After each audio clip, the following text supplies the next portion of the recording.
Então, a base do jogo coletivo. Aqui até uma crítica para o que nós fazemos no Brasil. Nós somos muito estimulados no Brasil, desde pequenos, aos jogos de 1 contra 1. Não que eles não são importantes. Então, quem se destaca no Brasil? Jogadores que são bons de fazer 1 contra 1. Talvez seja uma herança do futebol, porque no futebol, os maiores talentos do Brasil são os jogadores que pegam a bola e conseguem resolver o jogo a partir de um drible. Porém, o espaço no futebol é um espaço muito grande de jogo. O campo de futebol é um espaço muito grande, onde as coberturas são mais difíceis, principalmente na iniciação, e a gente transfere esse aprendizado também para os outros jogos, como o handball, onde os espaços não são tão grandes. Então, o jogo de 1 contra 1 com a bola, de finta, de força, é muito importante, porém, não dá para confundir o jogo de handball como 6 jogos de 1 contra 1. Não é isso. O jogo de handball é um jogo de 6 contra 6, onde antes do 1 contra 1 eu preciso desenvolver outras ações que permitam o meu melhor ou a minha melhor jogadora de 1 contra 1 realizar o que ela consegue fazer. A melhor jogadora hoje brasileira é a Bruna de Paula, que até ontem venceu a Champions League pelo Győr, e está muito claro que a função dela na equipe dela, ou em todas as equipes que ela participou, desde quando ela jogava em São José aqui no Brasil, é a ação de 1 contra 1. Ela talvez seja a melhor do mundo na ação de 1 contra 1. Porém, se ela, todos os ataques, pegar a bola, sem que ninguém fixe, sem que ninguém tenha um procedimento tático antes e faça esse 1 contra 1, duvido que ela vai ter o mesmo sucesso como ela tem hoje, onde o time faz muitas coisas, cada uma cumpre a sua função, e muitas vezes termina o ataque no 1 contra 1 dela, não inicia.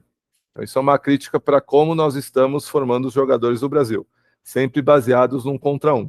E os outros aspectos, como o passe, como o jogo de continuidade, como o jogo de fixação, ficam deixados de lado. E a gente não consegue desenvolver o atleta na sua plenitude. Então, repetindo, né, fixação e o passe são as bases para o jogo coletivo. Sem isso, eu não consigo criar um bom ataque. São as premissas para que eu tenha um bom jogo de uma boa construção ofensiva. Dominar as fixações com velocidade é imprescindível. Então, não adianta eu fixar e com a velocidade inadequada, porque ao mesmo tempo que eu fixei, se o próximo jogador não conseguir fixar com a mesma velocidade, a defesa consegue aumentar o volume de defensores, aumentar a densidade de defensores na zona da bola.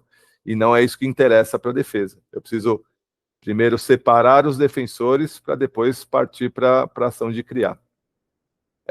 E como eu aumento essa velocidade? Então, com o handball eu posso até 3 passos com a bola na mão, posso driblar, posso usar mais 3 passos, mas quanto menos passos eu usar nessa construção de jogo, na fixação, melhor. Então, poucos passos, poucos gestos e num tempo reduzido para que essa fixação, para que esse aumento e uso da amplitude toda da quadra, principalmente da largura, sejam eficientes.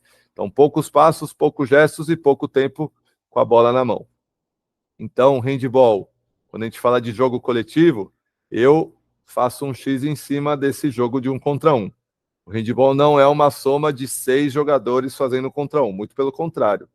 São 6 jogadores abrindo espaço e criando ações para que haja algum espaço para que um jogador consiga partir para o que interessa, que é a criação de um bom ataque. Criação a partir de atacar um espaço, criação a partir de um jogo de 2 contra 2 com o pivô, criação a partir de um arremesso de 9 metros, onde o defensor tem que aumentar a profundidade.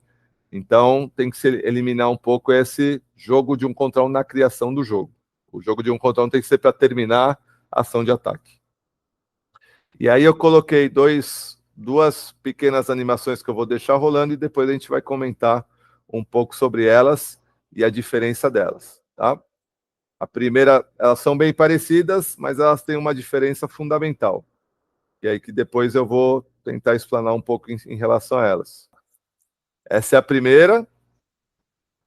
É uma animação bem simples, não acontece nada, só a bola tem mobilidade, nenhum jogador se mexe.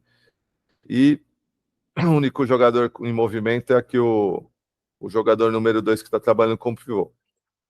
E nesse segundo aqui, a bola vai se movimentar da mesma maneira, só que vai ter uma diferença que a gente vai começar a falar daqui a pouco.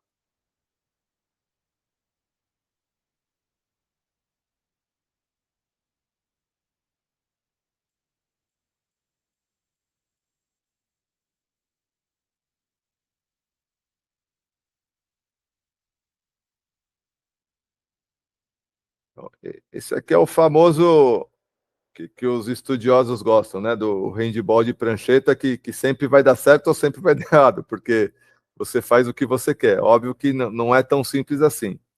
Mas a diferença que eu queria mostrar entre esses dois, essas duas animações, é que na primeira, o uso da amplitude lateral é muito pequena. Então, os espaços para os defensores atuarem são bem menores, então os defensores têm muito mais sucesso. Muito em função do quê? Jogadores de azul, os atacantes não estão usando com eficiência a lateral da quadra.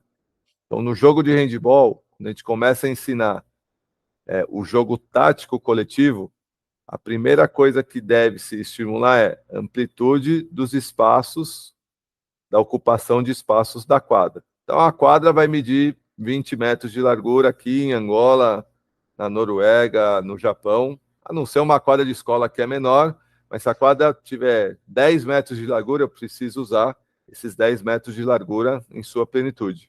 Então, se a quadra mede 20 metros, eu não posso ter meus jogadores utilizando 9 metros, 15 metros de distância entre eles. Eu preciso de um jogador sempre utilizando de uma lateral até outra.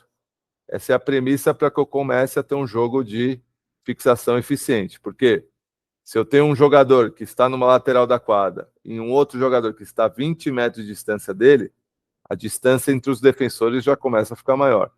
Se a distância dos defensores está maior, o poder de criação do meu time acaba sendo muito facilitado. Tá?